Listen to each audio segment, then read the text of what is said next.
I mean, I remember 2 years ago, I would bl I would blow off appointments to play pickleball.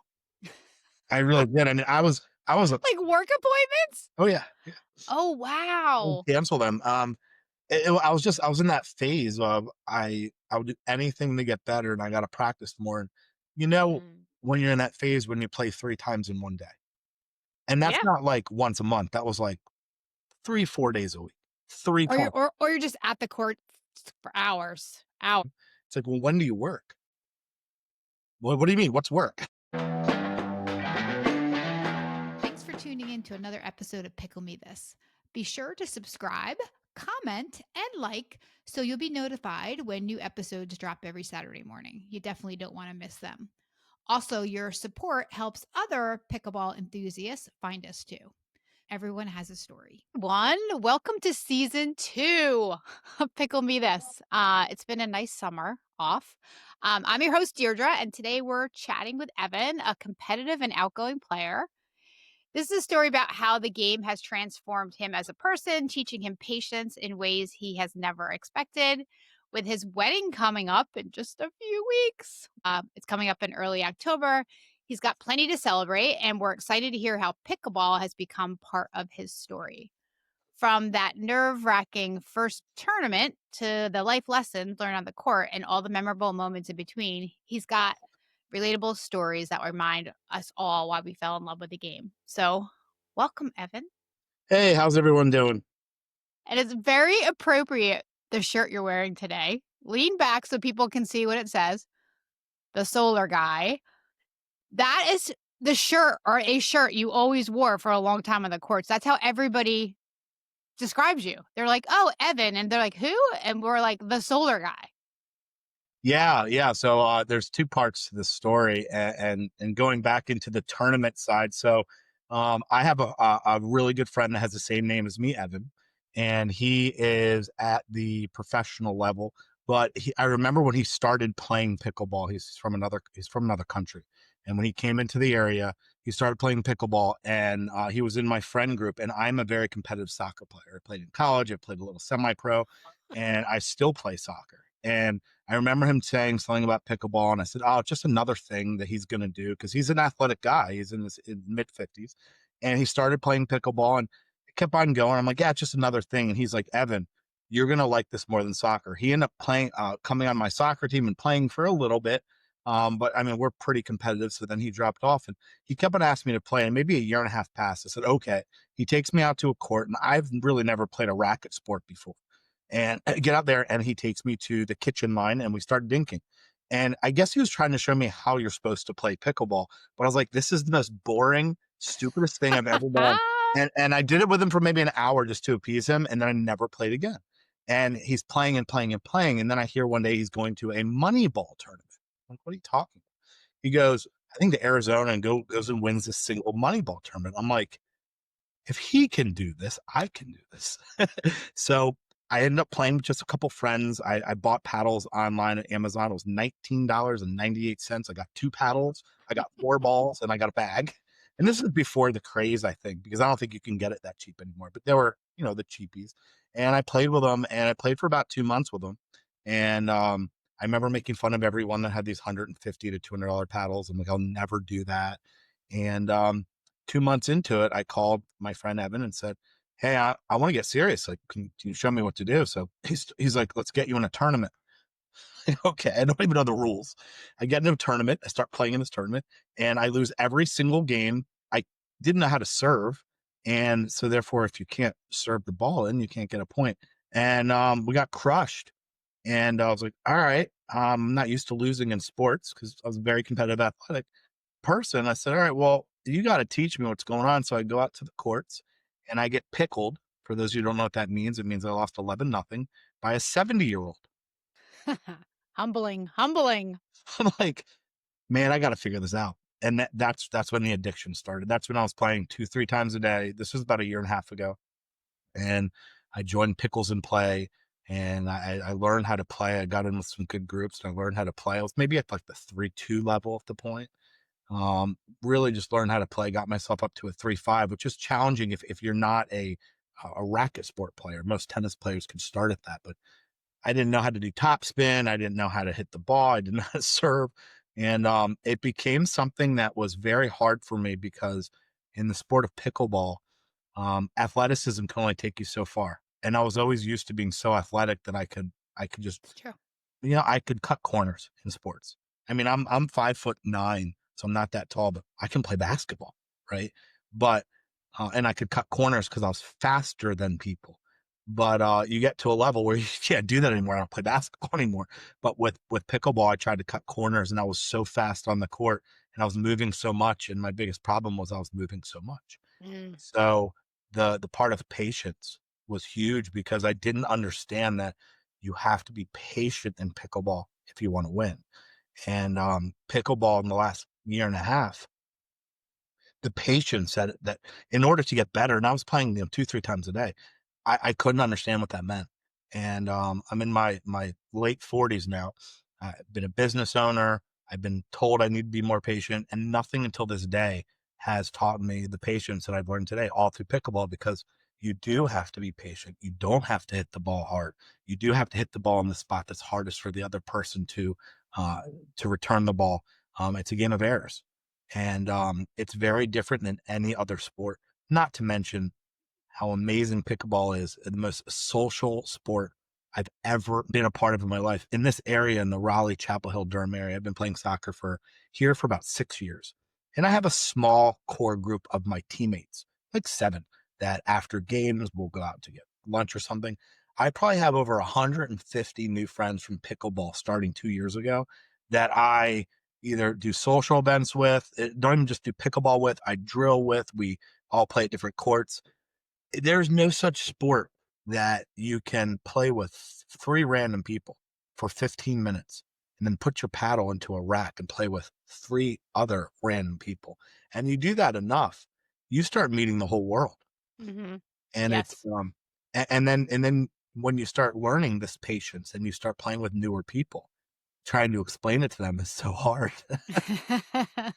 It is. And having patience with them too, as you progress and with newer people. Yeah, I But mean, you remember you came from that spot too. So, yeah, I remember, when I was so new, and it's amazing. There's these people there that I look back and I'm like, wow, these people were really good, and they were so patient with me, just teaching me, hey, just hit the ball in. You don't have to try to score. Just hit the ball in, mhm, mhm. and you return the favor. You return the favor when you play with new people on courts because you were there one day, and people were nice enough to have the patience with me. So having and returning that favor is huge in this sport. Yeah. Yeah. So I want to go back to you being a professional soccer player. So Yeah. how did you get into soccer? Did you start young? Oh yeah. I was a young kid. I want to say until I was like 7 or between 7 and 11, I was okay. I wasn't that good. And then I hit my growth spurt and then I just became phenomenal. I don't really know what had happened at that point. I played in Maryland, which is big soccer. The high Mm. school I went to won state champs every year, and that's big soccer. I remember I went to Winston Churchill as the first ever person as a freshman to play varsity soccer, which was a big deal because they won state champs, and I started as well.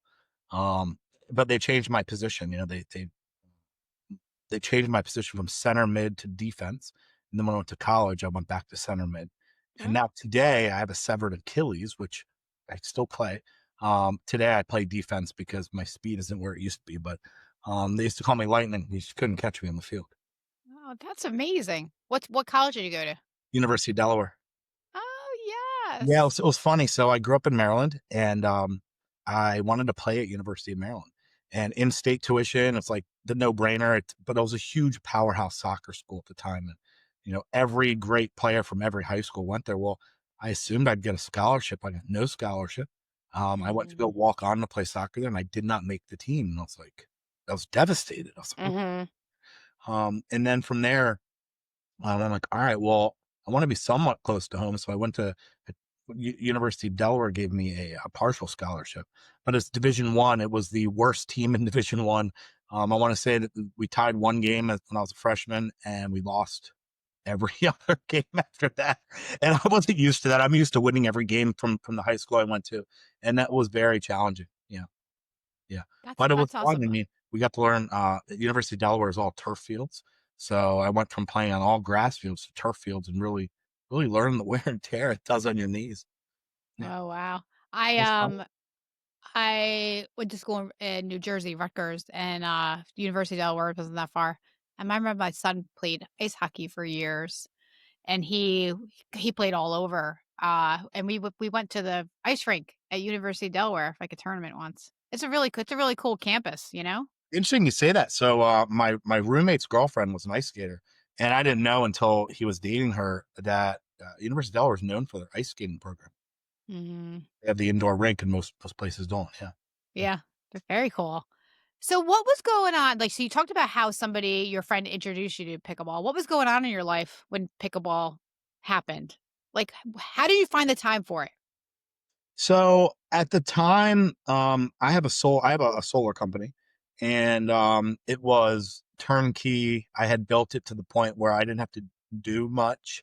I would go out and do some calls, and I would go out to some homes and help people get solar. But I had reps that were doing it for me, and I had so much free time, more free time. I don't have the free time now, but so much free time that when I told my friend I really want to learn how to play, it's when I joined Pickles and Play, the one in Wake Forest when it first opened up, and I met Lane, the owner there, and I was actually, back in my day, I used to be prior to owning a solar company, I was big in the health club industry, and I used to teach speed, agility, and quickness to some professional athletes. I used to work with Phil Mickelson, Brian Dawkins in football. What? You got to talk more about that. So how did you get into that? Well, my degree was exercise physiology. I ended up Oh, starting in when I got out of college. I was the guy that said to my parents, who paid for my college education, I was so lucky that, hey, I've got this exercise physiology degree, but can you guys give me $500 for a personal training certification? This is after I graduated, and my parents were so understanding. They're like, okay, but don't you have a degree? I'm like, but I need this, and they're like, well, what are you going to do? I'm like, I'm going to be a personal trainer. They never said it to me, but I could just imagine they paid for 4 years of college, 4.5 years, because I wanted to have a minor in recreation and coaching, and me asking for a personal training certification to be a personal trainer, which at the time was not a way to make a living. And I made a living doing it. Became a fitness manager at a couple places, and my mm, career prior to solar was in the health club industry. I was the vice president of Gold Gyms International for a while. Here locally, I was the vice president of sales for O2 Fitness, helped grow them from 12 to 24. And prior to that, I owned a personal training company, which was the second largest in the United States. It was in I got real lucky. Um, I was working with a company called Retro Fitness, which is up north. It's the first $20 a month gym. They're actually their whole model is after McDonald's, saying you can not know how to cook food or make a burger, but you could buy a McDonald's and be successful. Well, why can't you do that with the gym? So they wanted to do that. And so the guy who owned the franchise, Eric Castleberry, he modeled it after McDonald's. So everything was yellow inside. But that's he made it that funny. anyone could buy it. It was a $20 a month gym. And I had partnered with him to be a personal training company inside his gyms because these owners didn't know anything about it, where I'd pay them rent. And I luckily made a deal where it was, if any retro fitness opens up, they either have to do personal training themselves, they can't hire an outside entity, or they have to do it with my company called the EFT Group. Nice. And we grew from 9 to shy of 200 in 2 years. Got really lucky, Wow. grew. And Yeah, so I'd been in the health club industry for a while, and then a couple magazines about it. That was my career. Did a little bit of cellular health, and trained some professional athletes, which was fun. So when I was working with Lane over in Pickles and Play, I was actually looking at teaching speed, agility, and quickness for pickleball. The problem was I didn't understand the sport yet. He was open to it. I just didn't feel comfortable at the time because I was maybe rated a 3, 4. I didn't understand even the patience part of pickleball at the time. Mm, Um, Today I could absolutely do it, but unfortunately I don't have enough time to do that. But uh, Pickles and Play actually is what elevated me. That facility elevated me, and now I play at Pinpoint. Pickleball's been probably the most mentally challenging sport, especially when you get into tournaments. When I did my first tournament in my first month of playing pickleball, there was no mental challenge. It was I didn't know what I was doing. When I played in some recent tournaments, when you're losing, you know, 7-0, and you come back and win, that mental game is pretty challenging. And a matter of fact, the recent tournament I was in with Morgan, um, who'd been on your podcast, we were in the semifinals and we were losing. And that mental game of, you're down by a couple and the other team's serving and you can't score on that point. You have to be able to block that out and just play your game. And we did, and we ended up winning that tournament.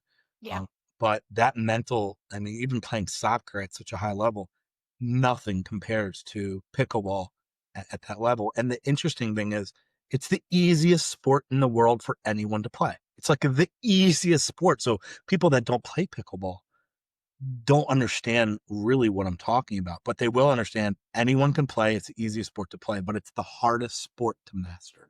I totally agree. I don't think it's necessarily a physical sport. I mean, it can be if you play singles, right? And it actually could be sometimes at the upper play of doubles. Well, I'll tell you something funny though. When I play pickleball, I don't like for my significant other, my fiance, soon to be wife in 2.5 weeks.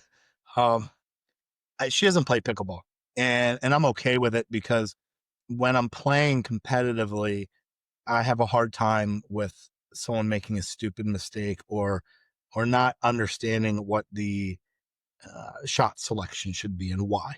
And that's when you get to the level of your shot selection, because you're at that level where you can make that selection.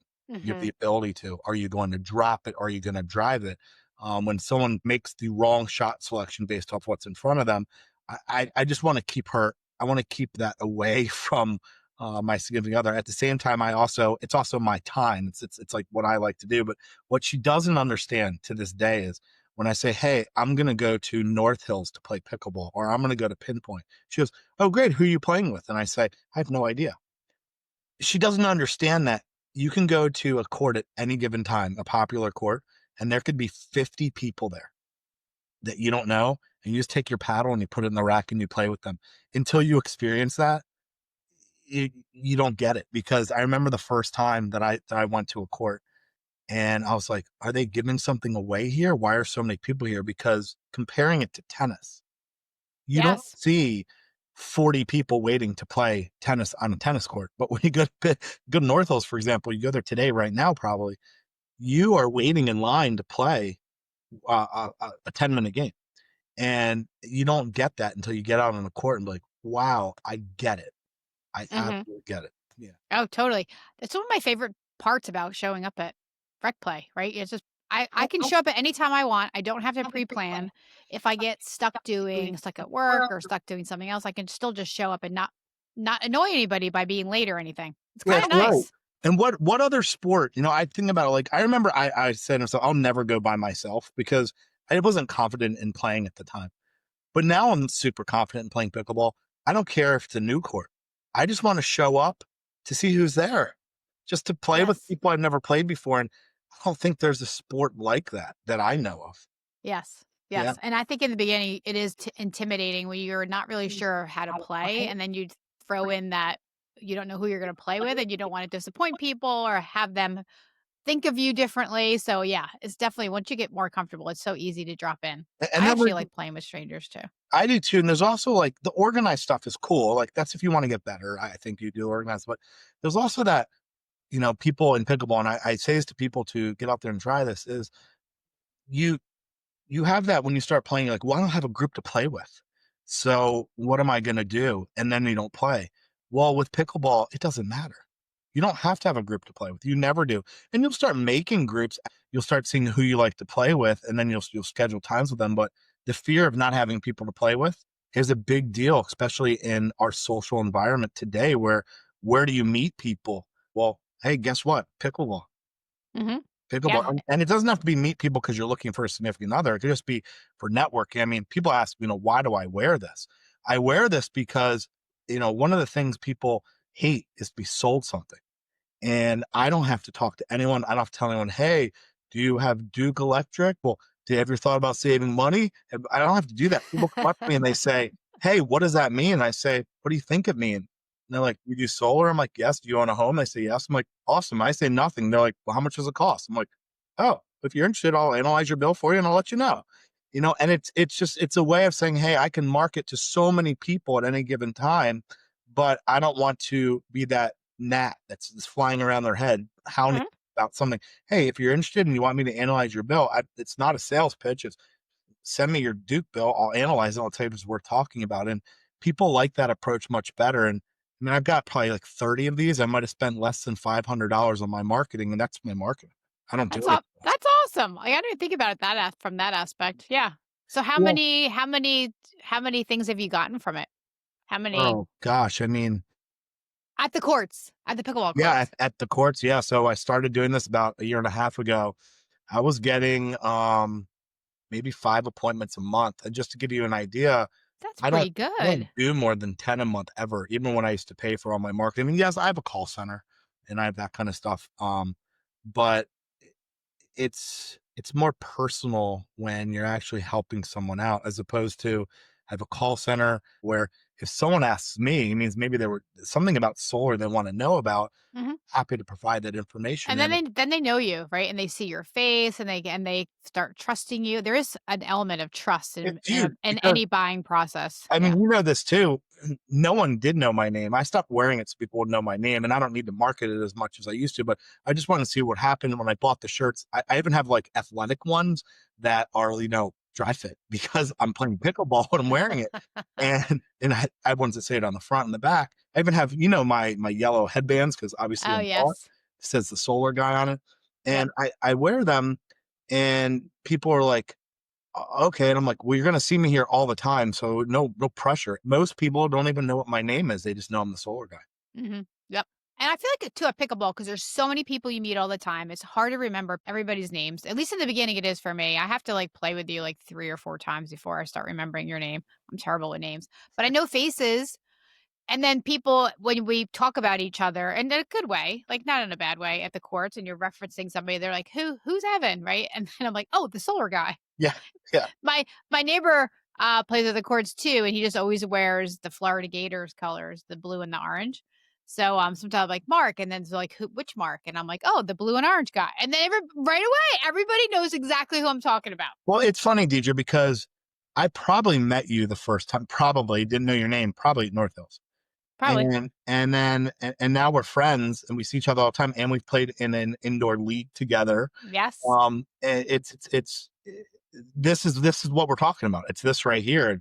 And I probably have more personal friends from pickleball than anything else. Yeah, than anything else. And wherever I go, when I see people, like anywhere I go, and I do a lot of work in different areas, and I always bump into someone that says, "Hey, don't I know you from these courts?" Because I play at many courts, Hmm. as so do you. And it's so funny because everywhere I go, people are like, "How do you know so many people?" And really, it used to be because hey, I network and I have businesses and blah blah blah. Now it's pickleball. Pickleball. Yeah. Yes. And you know what the cool thing is too is that the life experiences of all the people we meet at pickleball is so vast and it's kind of really interesting. Like I had no idea. I've known you for like over a year now, right? Yep. And I had no idea you played professional soccer or that you own Semi-professional. gyms. Semi. Okay, semi-professional, same difference to me in my head, right? Or that you owned a bunch of gyms and I had no idea. Yeah, it's funny. My career was in the health club industry and in cellular health. I used to run a company called the Health Adair, which was a cellular health company where we regenerate cells in your body naturally, teach you how to go to the store and grocery shop and keep sugar out of your diet, white flour out of your diet, but actually get people to stop wearing their CPAPs. Um, if they had high blood pressure, lower the high blood pressure. If they were type 2 diabetic, even on insulin, how to get them off of that. As a matter of fact, my mother recently had a stroke in the last 2 years. Her A1C was 10, which I've been in the industry Wow. forever. I've never worked with someone that high. That's high. Yeah. Today, we have her off of all insulin and metformin. She's on zero diabetes medicine, which is unheard of. And that's just through the things that I've learned outside of the health club industry and cellular Mhm. health. And so these things, I practice and preach it. As a matter of fact, prior to this, I was at the gym. The gym is part of it, but it's how you eat. That's everything else. And I truly believe, even in business, if you don't understand how to have a healthy body, you can't have a healthy mind. If you don't have a healthy mind, you can't have a healthy business. That's true. That's true. The other day at the courts, there's a young guy there, and I overheard him talking about software sales to somebody else. Now I'm in the software industry, so I just like pipe in. I'm like, "Oh, da, da, da, what do you do?" And I was like, start talking to him because we had a common interest. And then the funny part, another story like that, last week, a young girl comes up to me, probably in her 20s.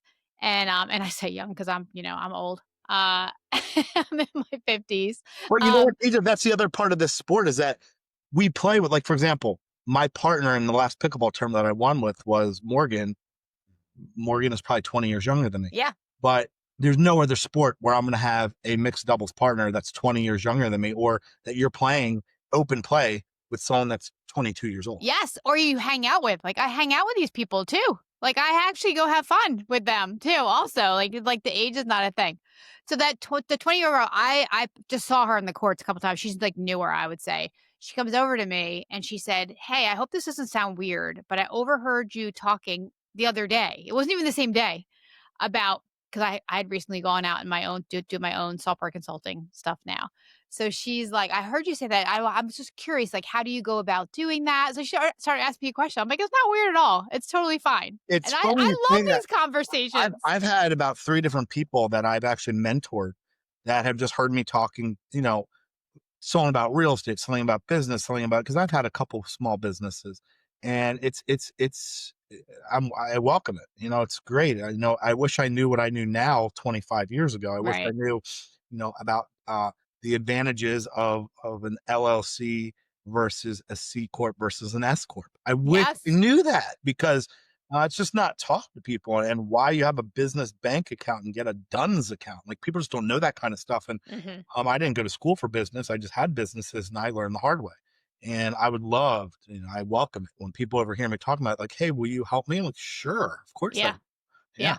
And Yeah. like you said, the pickleball, so many people there all the time. So like I said, just all these different vast experiences and where they are in their life, and everybody can help each other and they want to. It, I think it's amazing. It's I awesome. it's probably the coolest phenomenon in the world. I was telling you prior to us recording that on my honeymoon, I'm going to Antigua. And so that's October 5th. I go to Antigua for a week, and it's a Sandals all-inclusive resort. And I'm looking at the map on this resort, and it's like, it's so big. I'm like, oh my God, I'm overwhelmed. Like, where are the pickleball courts? And the reason why is because my wife, my soon-to-be wife, she'll be at the spa, and I'm not a big spa guy. So I was going to play pickleball. And it just so happens that of all the places, it's directly behind where my room is. It's So I'm meant to like, be. oh, yeah. So, yes, the paddles are coming with me. And my mother was like, well, what is your wife going to do? I'm like, she's going to be at the spa. What do you mean? Like, when she's at the spa and playing pickleball, she can go to the spa every day. Yeah. Yeah. It's a nice balance. It's a nice balance. Oh, yeah. Yeah. So let's talk about some stories from pickleball. Yeah. What's your most memorable moment on the courts? All right. So I'm not going to mention names, but this is the most memorable moment on the courts. So there is a young player. He's at the courts all the time. He is a really, really good pickleball player. He's better now. And I was playing with him, and I was playing with some new random people that we had made friends with. And it turned out that he was with a female, and he thought he might have um, got this female pregnant. And just talking about it, I'm like, did you get the day after pill? Like, what are you doing? Because you probably don't want to have a baby. And he's like, I don't know, nothing to do. I don't know. So the 3 guys that were with me, we put together a little bit of cash that we had on us. We drove him to the local Walgreens. We went there and we purchased it for him. And then we had the sister of his girlfriend come pick it up and give it to her. And to this day, there's no baby. So I gotta say, I didn't know the people I was playing with. We all just took him in the car, drove him, and we stopped playing pickleball to help him because he didn't know what to do, and he was in a panic mode. We could tell there was something wrong with him. And to this day, I just remember, like, what would have happened if there weren't 3 really nice people he's playing pickleball with there to help him? Like, what would have happened? Where would he be today? I mean, where would he be? And Yeah. to me, that was probably the coolest thing. And when I see him all the time now, like, we didn't know each other then. Now we do. It's high fives every time we see him. I ask him how he's doing. It's pretty awesome. So those are the types of things that, it's not an everyday scenario. It's not something to be proud of, but it's where you got to help 3 like-minded people helped out. That's probably the most memorable moment I have on the pickleball courts. I love that he opened up to you like that, just told you. So sometimes you feel comfortable with people that you're playing with. And you know this, when you're on the courts with some people and it's fun to play with different people, just the unspoken chemistry. Mhm. with some people are very different than others where you just feel comfortable. And Mhm. I don't even know how to explain it, but some people you just feel comfortable with. You're not even talking. You guys are moving together and you feel comfortable. And then afterwards, conversations spark. Yes. You get to know a lot about a person by playing with them. Like how they handle pressure, all of it. Well, You learn quickly. it's the same thing with patience.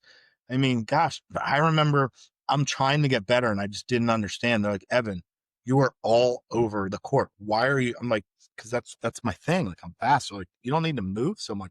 And I'm like, but if I don't move so much, I don't have the advantage. And it took a year, a whole year to understand Mm. what that patience meant. Where, yeah, you can use your physical ability if you're doing the patience part, but the patience comes before the physical ability. And you can't ever get better. You can't get past that 3.5, 3.8 level if you're using physical ability. You just Yep. can't. You have to throw it away, Yeah. and get humble. Yeah, Yeah. It's about strategy and patience and waiting for the right shot, right? And setting it up and all of it.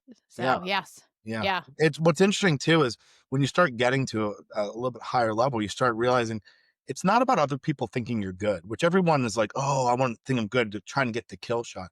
It's about hitting every shot to the opponent where there's the highest margin of error Hmm. and keep on doing that until that error happens because we all know like hitting to a backhand there's a higher error, hitting Right. it down the middle there's a higher error, but hitting it hard is not a higher error, but yet we always try to hit it hard when we're at that 3.5, 3.8 level.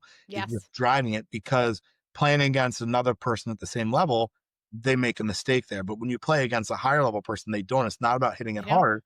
Hit it in the air where there's the highest margin of error, and it's usually a softer shot. Yep. And Right? then they'll just reset it, right? Reset it. Yeah, Reset it. and then the Reset it. patience of learning that pickleball, it it has so much more time when it comes over. We wanna hit it as soon as we see it, but you have about an extra second on every shot before you hit it, and it takes a year to really understand that I don't need to hit it yet.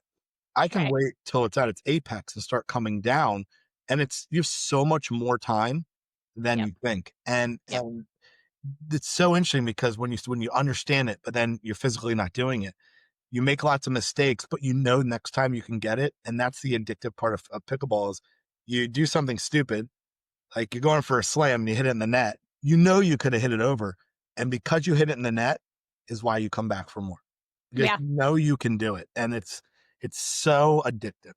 Yes. Last night I was playing against Issa. Do you know Issa?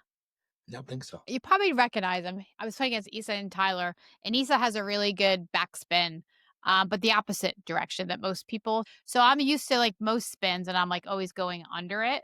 So I was playing against him last night, and he had the different direction. So I was like not hitting it, like I was hitting into the net because Yeah, it was approaching it the opposite way that I should be. So it took me like two times, and I was like, just what you were saying. I was like, I am gonna get this darn ball over the over the net. So, like, the 3rd time, yes, I did. I finally got it. He starts, he was, like, laughing. It was kinda funny. I mean, Uh it's funny too because I remember for a year when I played in my first tournament, I didn't know how to serve, and I remember the guy who was teaching me saying, who cares about serve?" But I'm coming from the athletic mindset of I got to hit the ball over hard as a serve, and you just have to hit it in. And it took me a year to get a serve down, like a decent serve down where 9 out of 10 are always going in, and it's not that the person can't return it; it's that they're returning it to where you want them to return it. It's mhm. not about you're not trying to score on the serve, and the people that are trying to score on the serve, you're just playing against someone that's a lower level than you, and that's how you're winning. But you're not scoring on your serve. You're trying to get them to hit the ball back where you want it to be, how you want it to be, so you can set up the next 3 shots. Yeah. Yeah, Good point. yeah, yeah. Alright, more stories. Funny? What's a funny story you have from the courts? There's so many just inside jokes, and a lot of people, like you said, don't know people's name. Like I'm the solar guy. It's there's the so and so guy. Let's go play against him, or Mhm. there's the guy who smells like smoke all the time guy, or Yeah. yeah, Yeah, yeah, yeah. yeah, Yep. Yep. yeah. What about embarrassing moments? I mean, yeah, there's plenty of embarrassing moments. Mhm. I think the biggest thing I've learned is when you go to the courts, only help people if they're being asked, if they're asking for help. Um, that's a big mistake people make because Yes. frustrates people, and you're there to have fun. You're not there to win. You're there to play with other people, If you're trying to get better, you shouldn't be at open play anyway. Open play is to have fun. Getting better is drilling, and it's funny that the pickleball world calls practice drilling. Think about any sport. Think about soccer. Practice 6 days a week for my game. At the end of the week, it's called practice. But in pickleball, it's called drilling. Open play is not practice. Open play is Right. fun. Yeah, Right. yeah. I know. I was just saying the other night too. I'm like, I really need to come drill more. Like, I don't spend enough time doing it, and it shows. Well, it depends what I you're need to trying to do it do. more. It depends what you're trying to do. Like I at one point I stopped, but at one point I really wanted to. I'm 46 now. I don't know a whole lot of people that are 46 today that play pickleball. I know a lot of 48, 49, and 50-year-olds. I know a lot of early 40s, but I have no friends that are actually 46 play pickleball. And the reason why I'm saying this is it's like a 2-year gap where there's not a whole lot of people that play pickleball that I know, and I play with a lot of people. And I was like, hey, if that's the case, when I turn 50, that's when you can be on the pro tour for the seniors. And I Oh. was like, maybe there's really not a whole lot of people that are exactly my age. So do I have an advantage? So I was training to at one point to get to that, senior pro tour. I have since changed a lot in my life. Like I'm getting married and I bought a new house and now I have a stepson and just got another dog that the pickleball senior pro tour is not really On your list anymore? Yeah. it might. I mean, I am looking at buying a cold plunge. So, There you go. yeah, I mean, it might spark back up, but the last 6 months I've been playing a little less pickleball. But the interesting thing is I haven't stopped seeing my pickleball friends. Yeah. I want to drill more to just get more consistency on my drop shot. I think it really irks me that it's just sometimes I pop it up, right? Because then if I pop it up, then my partner gets nailed. It's not Yeah, fair. yeah, no, So no. as Yeah, I soon as mean, I do it too, I'm like, darn it. I'm like, I need to go drill more. yeah, and it's hard because you have to find a like-minded person. I had a drill partner for a year. We don't drill anymore. But it was we every Tuesday we drilled for a year straight. And if I didn't do that, Mm. I couldn't play the way I play today. Now, going back and thinking about that, I was lucky. I met someone at Pickles and Play that had the same ambition as me and wanted to drill and was more concerned with becoming better. And she was older than me. She was about 10, 15 years older than me, played a year longer than me. And something about our personalities connected that we, for a year straight, we would never miss a drill session. Now, keep in mind, we also did this indoors at Pickles and Play in a controlled environment where if you try to go to like a North Hills at a time that we play pickleball, you can't drill. You can't drill. Yeah, No, yeah. no. But I'll tell you, tomorrow, I cannot wait to do some open play. It's gonna Can't be fun. wait. I'm I so know. Before we hit record on this, Evan and I were talking about getting together tomorrow morning with a yeah. few others to go play. Going to a new court, Sanderford, Mhm. and then getting my previous championship gold medal partner to come and play with us. Do you know that I don't believe Morgan and I have played since we won gold. Get out of here. I don't I don't think I've seen her since then. I think she's been busy too, so Yeah, we were busy. But again, that's no excuse for pickleball. true. So tell me about the friendships you've made through pickleball. Like what kinds of things do you do together off the courts? Things like this. I've mentored a couple people in businesses, helped them get a couple LLCs and turn them into C corps and learn about Mhm. depreciation. I have some people on my soccer team that now are playing pickleball and people playing pickleball on my soccer team. So like kind of, The lives crossed, yeah. yeah, the lives cross. I used to, I don't anymore, but I used to do prior to pickleball for marketing my company. I played kickball. I Um, love kickball. yeah, yeah, played with Tri Sports, did that for many years. Did some volunteer work for them. And I have a lot of friends from Tri Sports that play pickleball. So Nice. it's really interesting. Anywhere I go, networking is unbelievable. And it's not just business networking; it's just networking through everything. This is a funny story. I'm in someone's house the other day, and we're doing some. I also do some other home renovations besides solar, and we're doing a renovation on the shower, and we're talking, and the guy says to me, he goes, "You look really familiar," and I said, "You do too." He's like, do you play pickleball? I said, I sure do. He goes, I played with you last week. And it just, it was so funny. So after we're finished and we get a quote for the guy and everything, him and I left and went and played pickleball together. Oh, that's It was amazing. from an appointment. And luckily I always keep, this is the I pickleball. keep it in my car. I always keep my spare in, depends what car I'm driving. I have a work car and I have a person. Mhm. I keep one in every vehicle. Oh, that's even better. So I always wanna so I could play. So this gentleman's like, "We probably don't have your, pickleball stuff with you." I'm like, "Well, no, I'm in work gear, but in the car, I've gotta change clothes. Let's go to the courts." That's amazing. I love that. Yeah, So it's really cool. speaking of your fiance, what does she think about you and all the time you spend out on the pickleball courts? She doesn't understand it, but she knows that it's my thing. Like, she actually came you met her, she came and watched I us did? play. That was the first time she'd ever seen pickleball.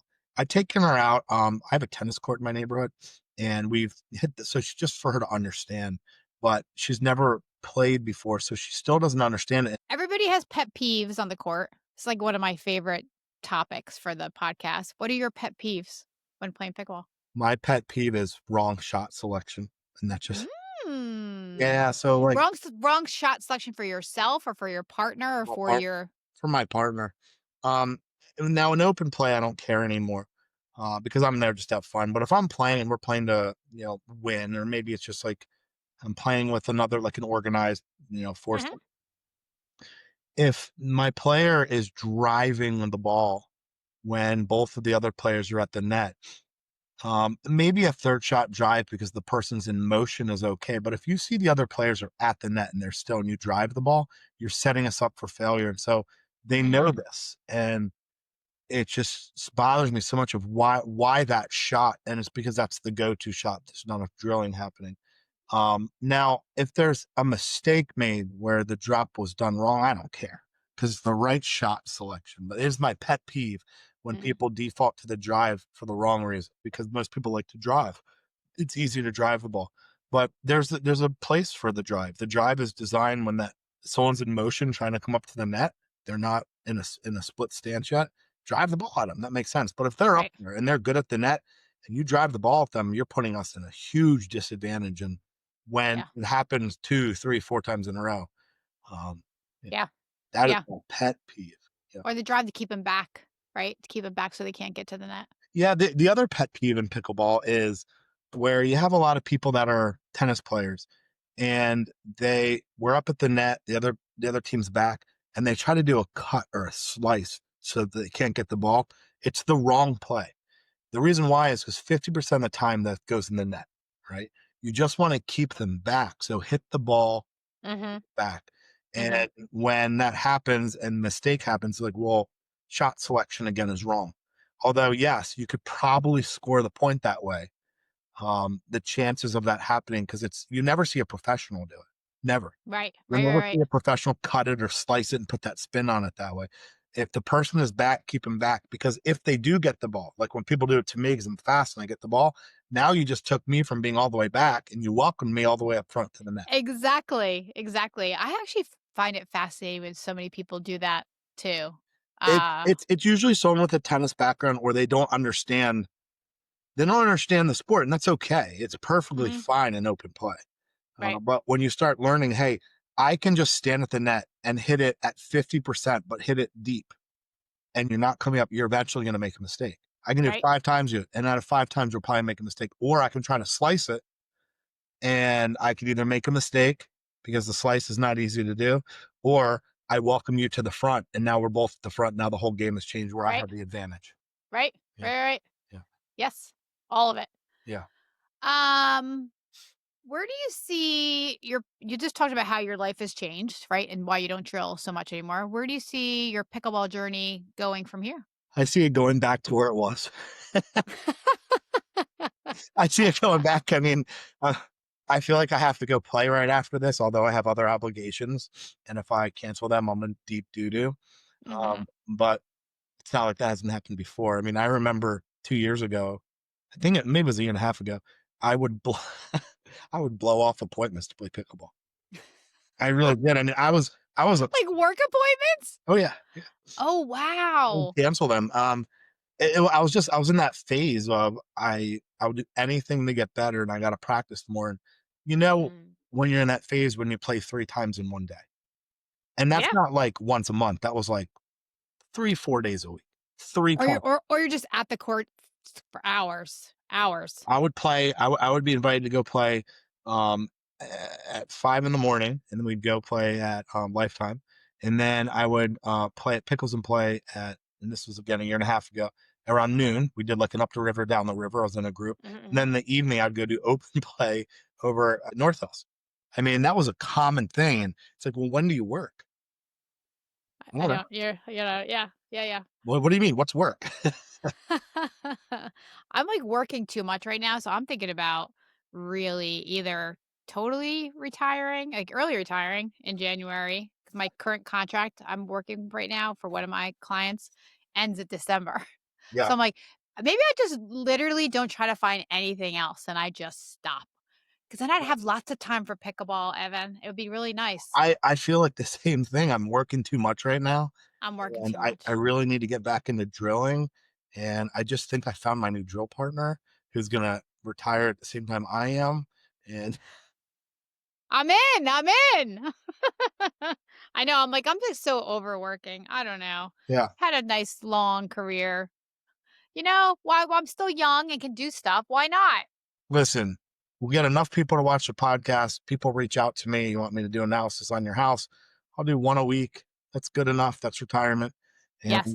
And then we can guys help us with our pickleball journey. So funny. What's one thing about you that fellow players might be surprised to learn? I know we already talked about a few things, Oh but gosh. I don't know. I don't know. I'm pretty open and honest about everything. I don't really hide stuff. Um, I'm super competitive, and people know that. What people don't know, I'm also a softie. If you get to know me, I'm super soft, very lovable. Although on the courts, I look like I'm a nut job. let me tell you a story. Yeah. Actually, Morgan mentioned this yesterday. So I saw Morgan, and Morgan was the one that you played in your tournament with. She was also on the podcast end of the season, end of season one.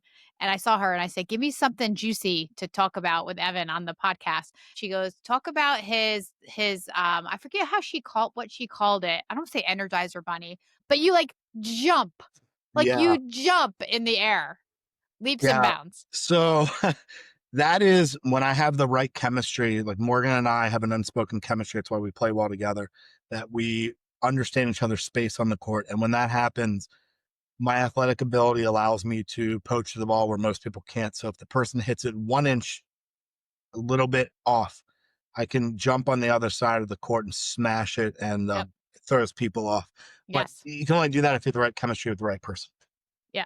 Yep. Because if not, you look like a complete jackass when you miss it. When you miss it, or if you collide with your partner, who your partner may have been able to hit it, but the difference is it takes the other group by surprise because they don't expect you to hit it. They Right. expect your partner to. Yeah. Right. Totally. All right, Ev. All right, Evan. Well, thanks for Well, thank coming on you. and joining the show. It was fun. Yeah, this is awesome. Thanks, TJ. Bye. Bye, guys.